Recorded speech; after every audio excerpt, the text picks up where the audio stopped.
is Alexis Arias. Okay. I am an English 12 teacher here at Amistad High School. Today I was told that our school was receiving some kind of honor based off of our last WASC report. So the students and I were anticipating some kind of new designation for our school. In fact, some of the kids in class were also agreeing to that they had heard the same. So that was our understanding.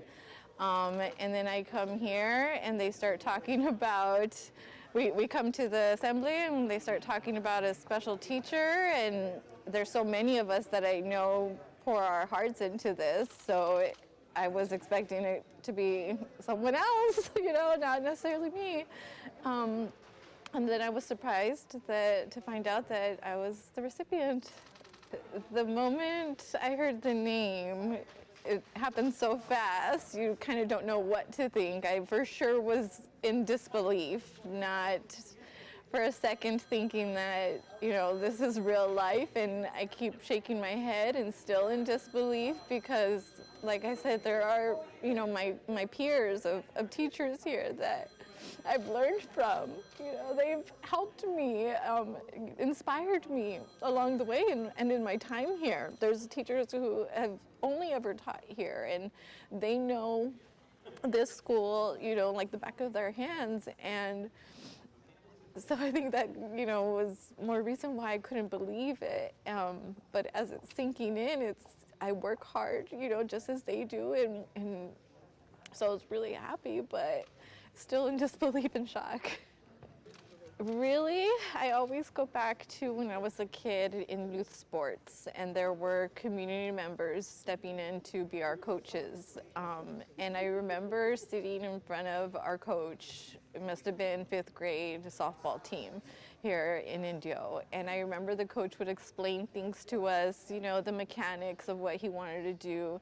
And in my head, I remember I would replay how he explained it to us and almost evaluate it and say, well, if I had to say it, actually, I think he should be saying this. And I was giving him critique in my head, but training myself for how would I explain it? What does that look like, what he's asking of us?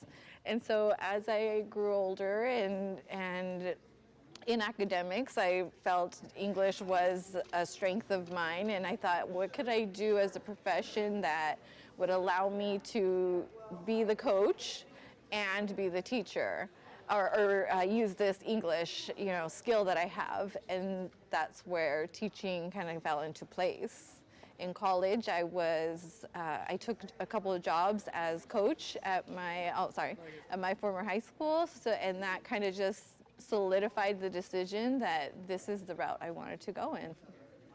Tell us a little bit about your class, your students, what you teach, how you teach. Mike, I teach an English class here. I've taught English and senior studies in the time that I'm here to our juniors and seniors. Our school is a continuation school in where our goals are to help them recover credits and either return to their home traditional schools or graduate here. But that's been our goal, is to help them recover the missed learning opportunities. Part of that goal, though, aside from just the learning opportunities, to try to recapture some of the positive connotations that we want them to have with school and academics.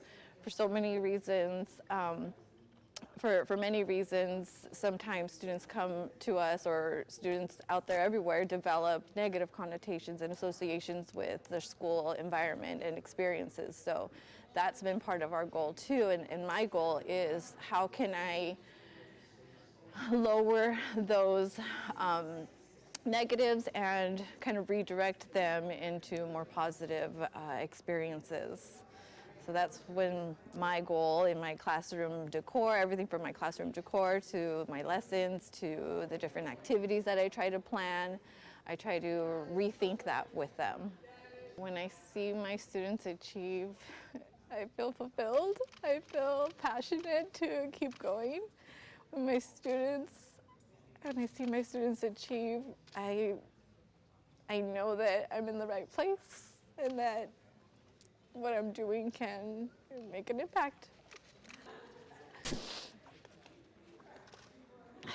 excuse me, sorry. I teach because it fulfills me to a part of me that I didn't always know I needed to be fulfilled. I teach because I'm not whole without teaching. I've learned that the hard way, but I'm thankful for that lesson. Well, one thing, of course, I've got 3 kids at home, so that's definitely going to continue to support their academics and their extracurriculars that they're heavily involved in. Part of being that English teacher and mom is the balance of, you know, being there for my students in the classroom and being, of course, at home for my children. So that's definitely going to help me, you know, lessen, or that's going to help with that burden or with that passion of, and then I don't know, just I don't know yet. That's okay. I grew up here in the Valley. I was a product of the Valley, and I think that's like so many of us, there are so many of us out in our Valley doing the work with our kids, giving back to this community. And that's something that has been very important to me as I've grown this career. And it hasn't become it couldn't be more full circle because this is the site of my former middle school before it became fully Amistad. So when I took the position here, it was really meaningful for me to be able to give back to the exact area, to the exact community for that which produced me. So. Perfect.